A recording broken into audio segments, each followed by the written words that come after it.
Hello everybody, this is just a quick video to round up all the stuff that we used when we realized that Trump was going to be cycled in this time.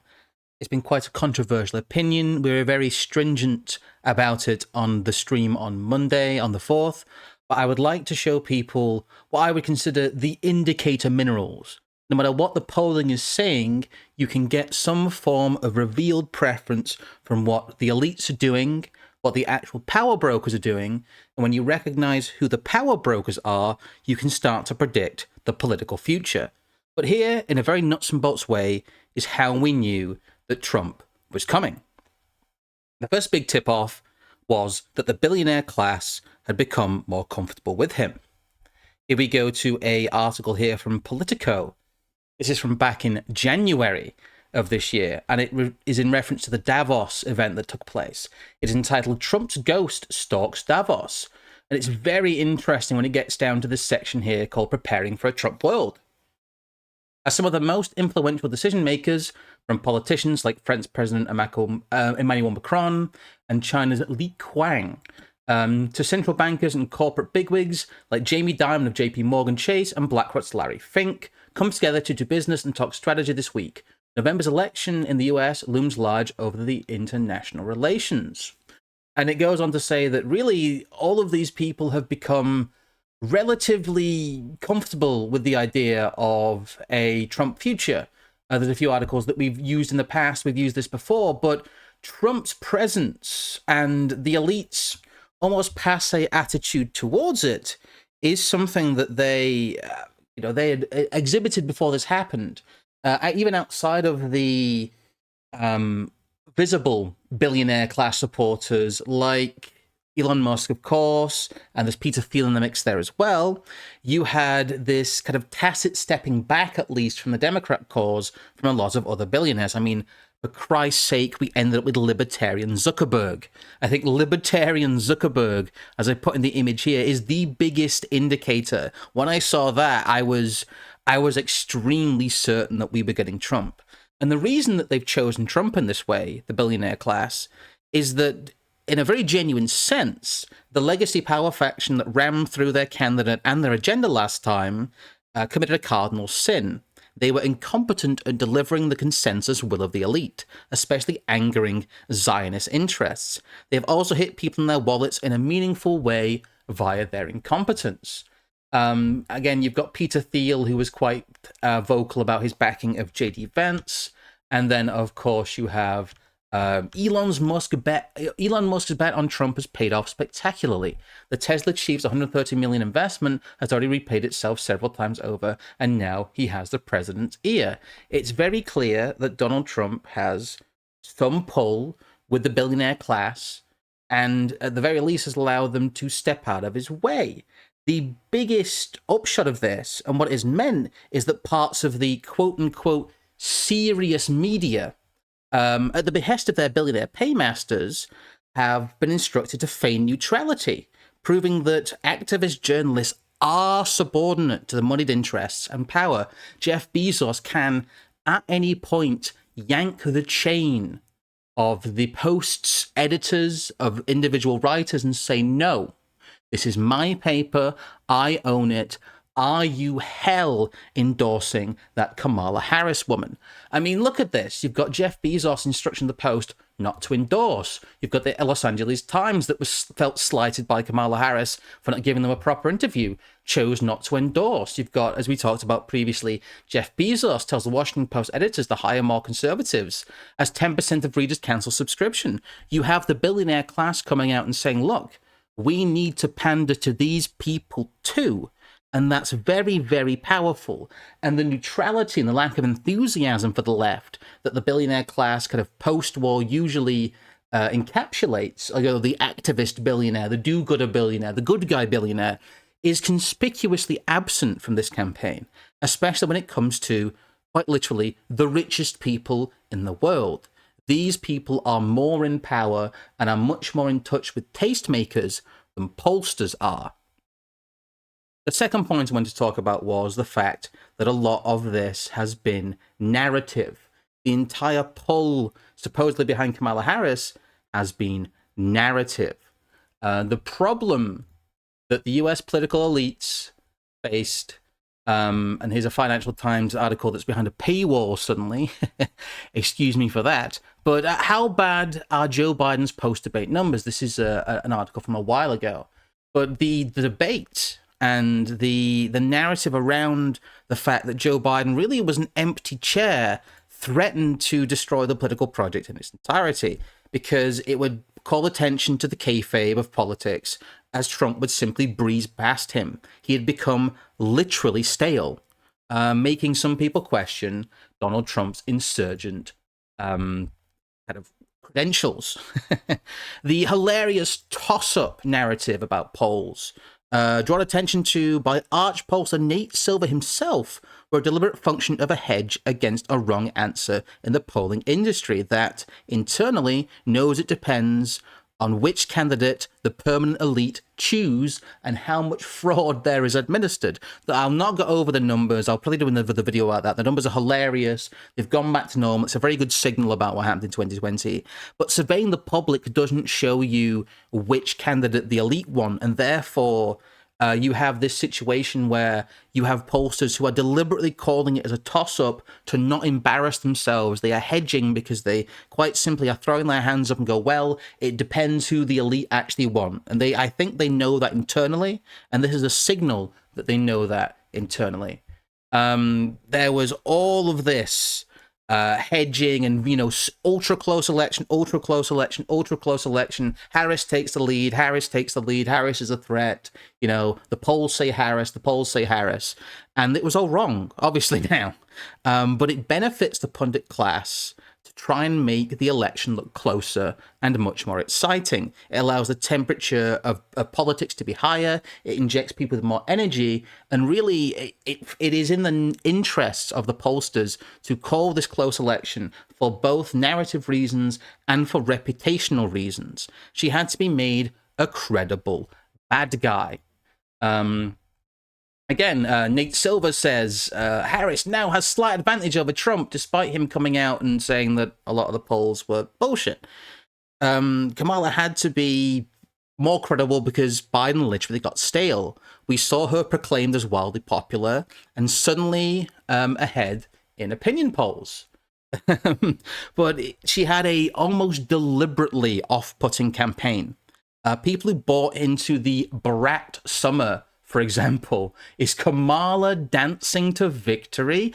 People who bought into this idea back in August, that Kamala Harris has suddenly become popular, were simply buying into hyperreality. What they were doing was selling their jobber. They had to sell her as credible or known to pay attention. Then unreality took hold, and this hyperreal narrative of a knife-edge election became self-perpetuating. The idea was set back in August. It'll be close, it'll be close, it'll be close. And again, it's partially a hedge by the polling industry. It's partially an attempt by political elites to forestall the inevitable and keep donations flowing as well, I would say. But it's also an indicator that the political music was a bit strange, because we were being told that this woman was popular, but really she is portrayed as smelly, low status, as it were. You have to be able to listen to the political music. Here's somebody who is a neocon, really, an official Twitter neocon. Bella Vorstein, 85k followers. What she said about Harris was, Harris should have picked Shapiro as VP. He'd have brought balance to the ticket, but instead they caved to vocal anti-Semitic fringe that didn't vote for them anyway. The sides and the factions are built up that Trump and the neocons he surrounds himself with, the Zionist interests he surrounds himself with, are the good guys. They're the strong guys, and they have owned the smelly, stupid, dancing leftists. And really, when you look at Kamala Harris, in retrospect, if you look at the Republican sweep that's happened, she just looks like a joke candidate. She just looks like somebody who was meant to lose. And when you look at the revealed preference, there is a rhythmic thrum in the media towards Trump and towards this idea of this narrative arc of him winning, and this being a God, yeah, she's such a jobber. And this being something of utility, because there is utility in a Trump win. Here we have again. We use a spectator. This is Brandon O'Neill again, the spiked alum of the Revolutionary Communist Party. He's a revolutionary communist, Trotskyite conservative, but we don't talk about that incongruity when we talk about the supposed right wing press. But Donald Trump and the revenge of the deplorables. This is from today, and this is the narrative arc. This will be the end of Trust the Plan. This will vindicate in their minds a lot of conspiraboomers who thought that Trump was still in charge. It brings a swathe of Americans back into the mainstream political system by having it demonstrated that democracy, that it's bigger than the steel. American democracy has worked despite it being clearly subject to the whims of elites. The other one, and we've talked about this often, is quite simply that the Israeli wagging of the dog becomes easier with a Donald Trump in charge. He's no secret. It's no secret that he's an ally of Benjamin Netanyahu, of the more ultra-Zionist faction. He's somebody who constantly praises Israel. If you don't believe me, here he is in his own words. We have to get the people of our country, of this country, to love Israel more. I have to tell you that. We have to do it. We have to get them to love Israel more, because you have people that are Jewish people, that are great people. They don't love Israel enough. You know that. You know that. Oh, there we go. I don't think you get much more clear cut than that. He is the tacitly pro-Israel candidate. And as is J.D. Vance. Sorry, I almost said Mike Pence there, as is J.D. Vance. We've read this article before, but Trump VP pick J.D. Vance aims to balance Israel support with America First mantra. He is very much somebody who will apologize for saying America First in certain company if they get asked why it doesn't mean Israel first. And that is one of the major criticisms. And again, that has been trying to be jacketed as smelly and leftist and, as a bad criticism. But it's very apparent that this is an ethno-religious carve-out that the Trump administration comes with. Another part of the utility of a Trump win is, again, here's the Financial Times. It seems to have shoved up its paywall since I loaded these. But Donald Trump's betrayal of Ukraine. The betrayal narrative is coming to the fore. Here is basically a UK think tank about military stuff. RUSI. I'm not actually sure what that stands for anymore, but the impending betrayal of Ukraine. Ukraine faces a precarious future amid waning Western support. The immediate peril comes from the 2024 US presidential election, but the fundamental problem has been the failure of Europe to commit to defeat of Putin's invasion. This gives them a very easy narrative out when it comes to Ukraine. It gives them possibly one of the easiest narrative outs. That no, we didn't lose the Ukraine war materially. Donald Trump betrayed us with his isolationist foreign policy. It's very, very obvious the script kind of writes itself. Another factor that we saw really is that, this is Sloptober after all. We are talking about election stuff, and we'll be talking a little bit about betting markets and stuff here, but money does talk. A lot of the poly market stuff I think was overblown, but the betting odds in the UK and Europe, where you can very freely bet on these at places like Betfred or Sky Bet or anywhere you bet on a horse, Trump was always in charge. Trump was always the front runner. It was always predicting a Trump win, and that is another piece of revealed preference. That the money markets, and Mudeng apparently, but the money markets were much better than the polling in predicting who would win and predicting such a strong sweep. I mean, a lot of people didn't bet that Trump would win the popular vote. There was an outside chance of that. I thought the popular vote would be something of a tie, but I think the specifics of electoral politics, since electoral politics isn't real, it is merely the visible machinations of the will of the elite class. Because electoral politics isn't real, I don't get into that kind of detail because there's no point. It's like getting into really, really autistic detail about fictional things. I'm not really into that, as it were. But again, opinion polls have Harris and Trump locked in a tight race. Gambling polls say otherwise. There's a lot of derision of the betting markets, and you can't sometimes trust speculation. But all of the markets, especially the markets that are set by, the bookies aren't stupid.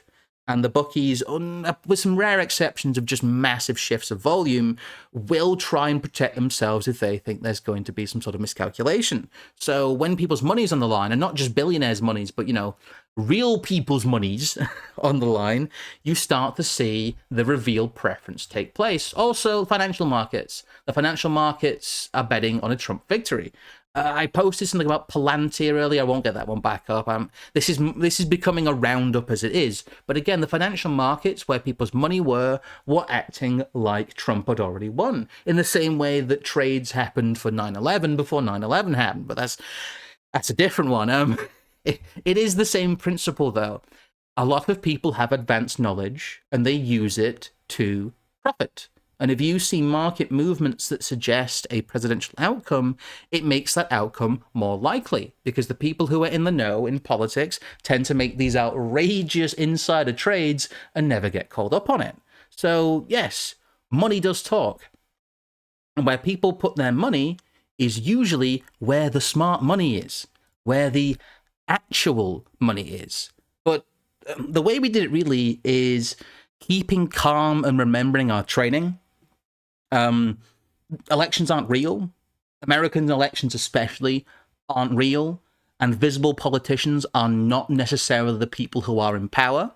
And if you can recognize the direction that the power brokers are moving, and you remember that all politics happens top down, there is no bottom up, you cannot actually wag the political dog, your vote is not actually counted, you are not contributing to the system, that is a delusion. You can only do what you do yourself directly, otherwise you surrender to magical thinking.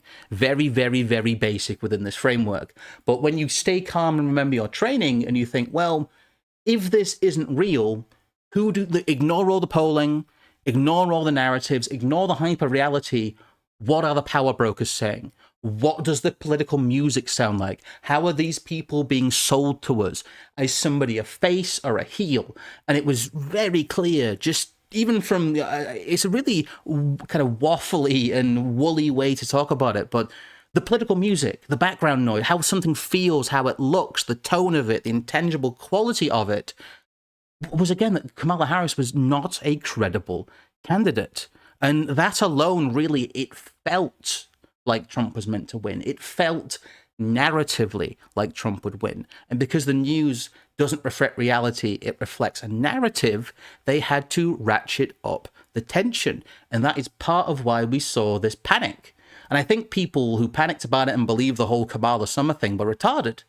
I think this was as foregone a conclusion in terms of an election as Keir Starmer's election was. I genuinely, I know a lot of people, oh, you know, you're only being so confident now, but look at our video. Look at our stream, sorry, the day before. Trump will win. We were very categorical about this. We've not hedged our bets. We've not kind of ummed and ahed and looked at both sides. We've been very solid on this for years. But we've been so solid on this because there is a great body of evidence that you could tap into that showed you ahead of time what was likely to happen in the political future. And if you're able to tap into that information, then it's not that difficult. It really isn't that difficult to see these things if you're listening. Anyway, that's enough gloating from me. I'll let you guys go. All I would say is do leave a comment, do interact with the videos. It does help a lot. But I will see you guys next time. Donation links down below and all that. Super chat, super stickers, super thanks. Please, YouTube doesn't give us very much money. I'll talk to you guys again. Goodbye.